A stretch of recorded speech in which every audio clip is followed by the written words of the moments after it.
Hello, welcome back to the Fish Locker, out on a not so glorious day on the boat. We're just on our way out to go and check crab pots. We've had a bit of poor weather and we've got a bit of poor weather coming, so I'm going to try and check the pots, get some fresh bait in them, and we'll see how we do. There is a bit of rain coming down and there is a bit of rain on the lens, but hopefully it's not too bad.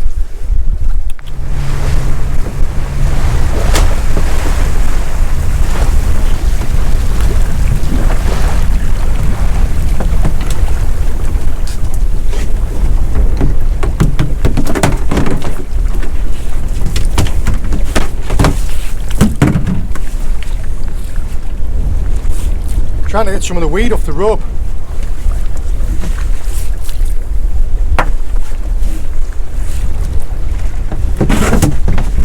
Before long, what I'm going to have to do is I'm going to have to bring these ropes and these pots ashore and we'll give them a blast off.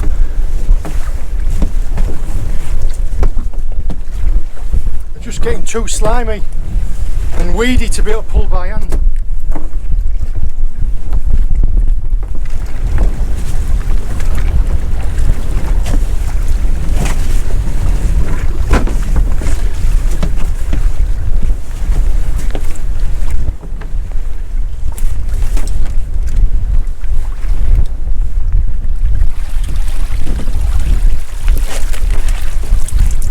Oh, there's a big lobster.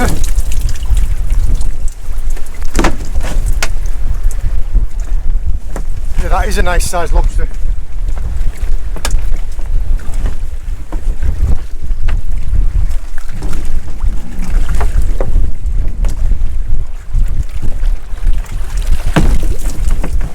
Not a bad size edible crab.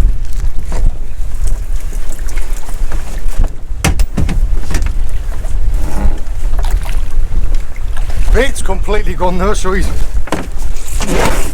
crab's had a rare feast.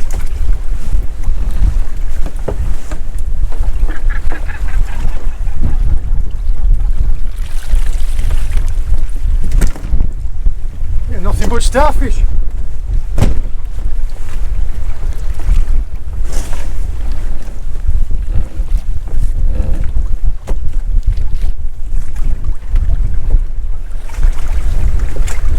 This feels like there's a rope on top of my line. Feels like somebody else has shot their gear over the top of me.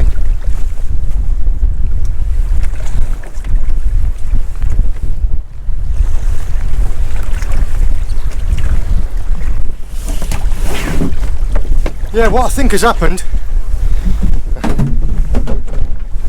not going to be able to see a thing on that camera.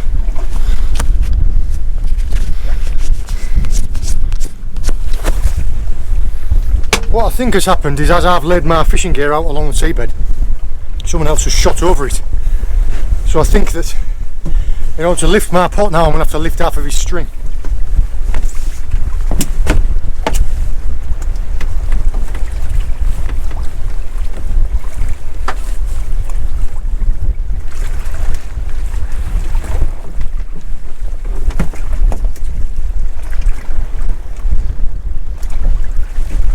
Yeah, it is. I can see a rope going across my lines. With this ender here.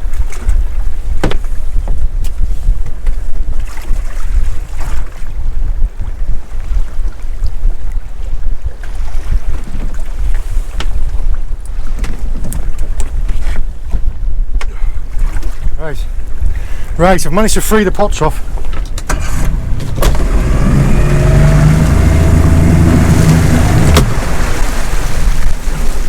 Wasn't easy though.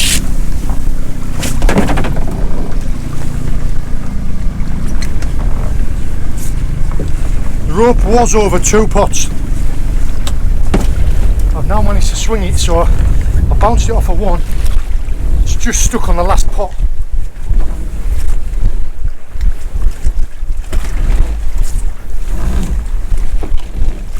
Hopefully, before it gets to the surface, the rope will fall off it. Just means that I'm having to lift like half a fleet of pots on one rope,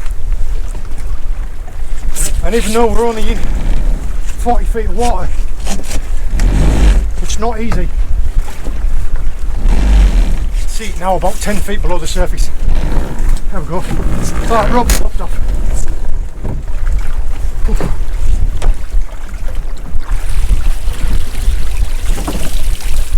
Oh, I know, that was hard.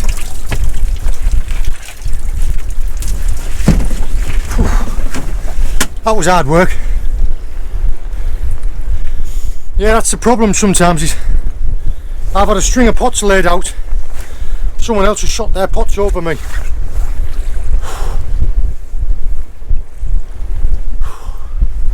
Oh, I'm worn out now. Let's have a look and see what we had. Let's do something about the water on that lens. Right, in this pot, just a little edible crab. Still got plenty of bait in these pots, so they're good to go back. This one's got a nice edible crab in it.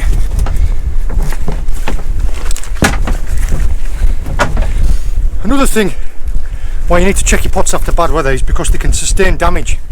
It'll only take a rock to poke a hole in the side of one of the netting, and anything that goes in your pot can get out.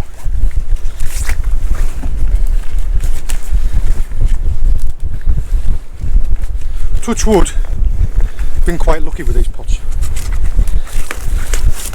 Did get one smashed up last year. There's a big female edible crab. She's big enough to take. Stick her in bucket there. Sort her out in a second.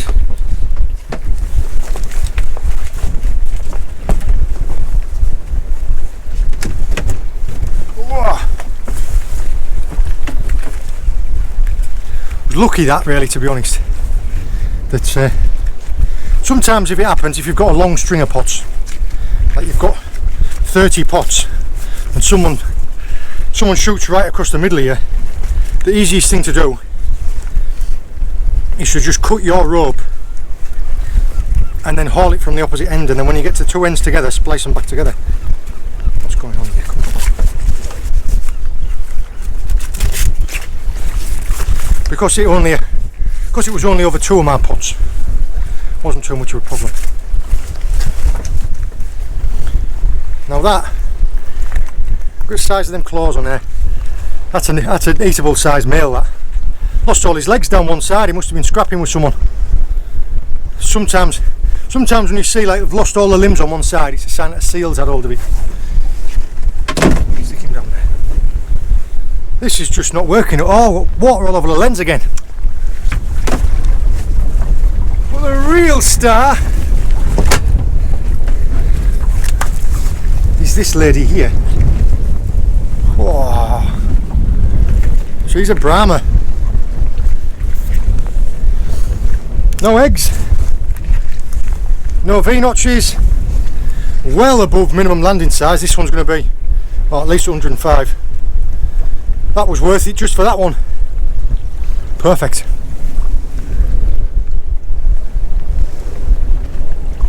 Got some lovely colours on her. She's got quite a bit of orange in her, hasn't she?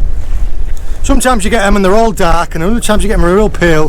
This one's got quite a lot of white and orange. I like that. Stick you down there, love.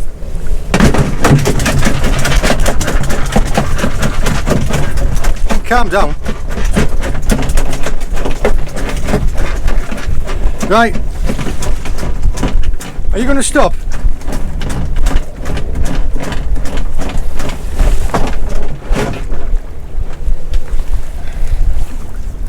Right, we'll get some bait, put it back in these pots and get them shot back.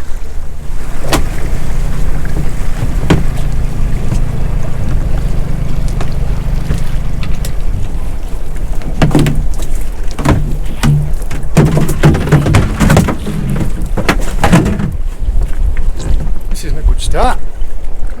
Rope's stuck. There we go. Rope was stuck round the rope. Rope was stuck round the rock. Can't get my words out.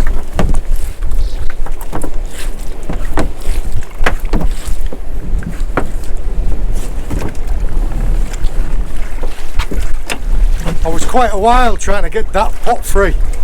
The tide's turned, so I'm pulling the boat against the tide now.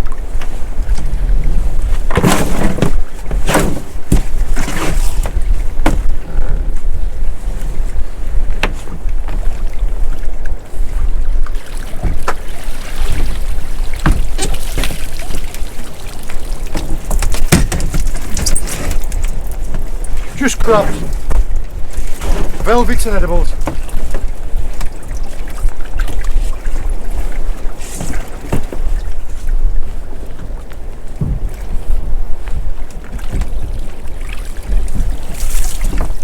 Nothing but starfish. Just loads of starfish in that one.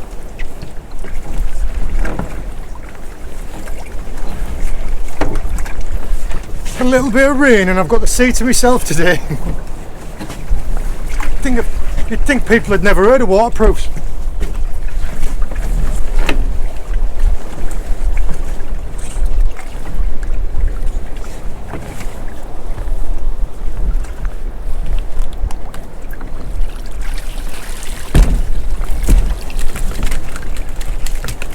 There's a little one-clawed lobster in there.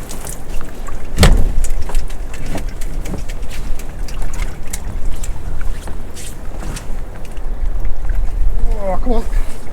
There we go. This last pot was well wedged in.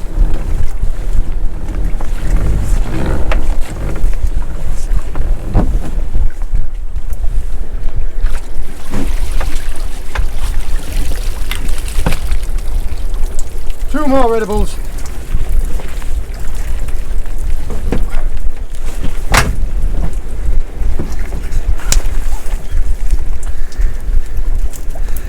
Shows you what I've had in there for bait, look. Part of a ling carcass.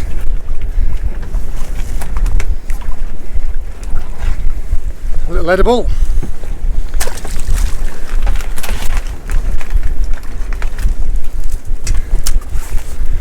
Slightly bigger male edible.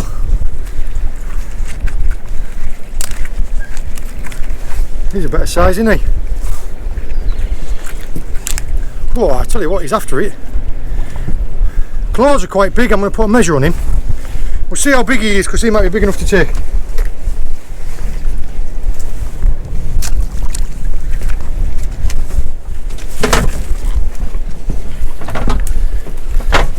Yeah, ideally I prefer to haul my pots at low tide and on slack water, so that way you're not fighting against the tide, and when it's low tide you've got less of a distance to pull them.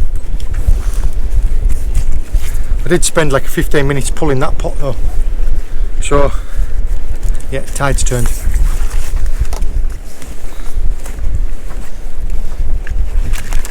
Yep, only got one arm this one, but if you can see, and this is what I've said to folks before, I don't know how well you can see, but that there, he's growing his other claw back. You see it? He's growing a little leg back there that he's lost, and he's growing his claw back there. So it doesn't take him long to regain a limb. I mean, he's lost that limb this season, and he's growing one back, so he's probably going to shed his shell soon. Female, she's going to shed her shell soon.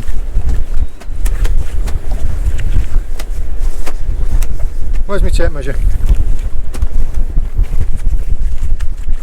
I think this is going to be undersized.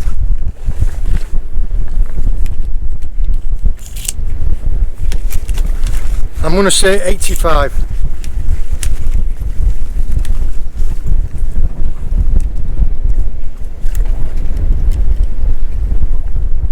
No, 87. 87 mil. So yeah, in fact, I might take a photo of them little tiny claws just to show you. Nah, just get him back. Just get it back. See you later.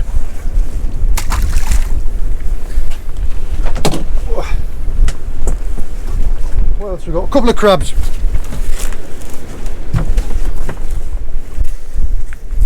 You can see them hanging onto the pot, can't you?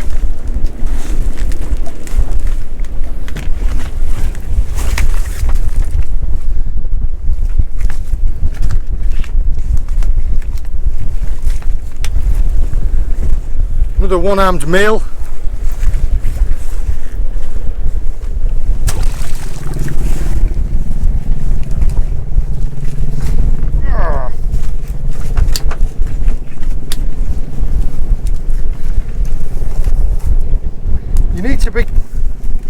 to be strong, but you also need to be quite gentle with them. If you just pull them too hard, you just pull all their arms and legs off. Another male, but undersized. And there is a male velvet swimming crab. You can see it's a swimming crab because of that back leg. You see it's like a paddle, whereas the other crab's legs are just normal legs. So a velvet swimming crab, edible crab, brown edible crab.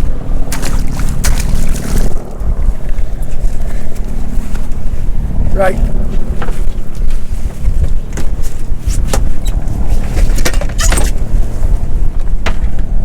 Let's get a measure on that crab.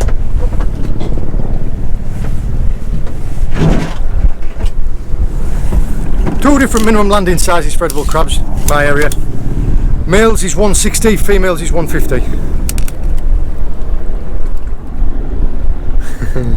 Unlucky pal. 165.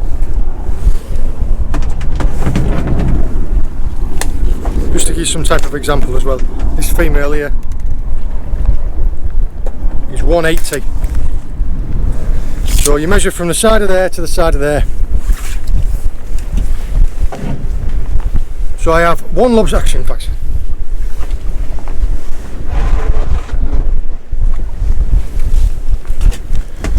I have one fantastic lobster and 3 edible crabs.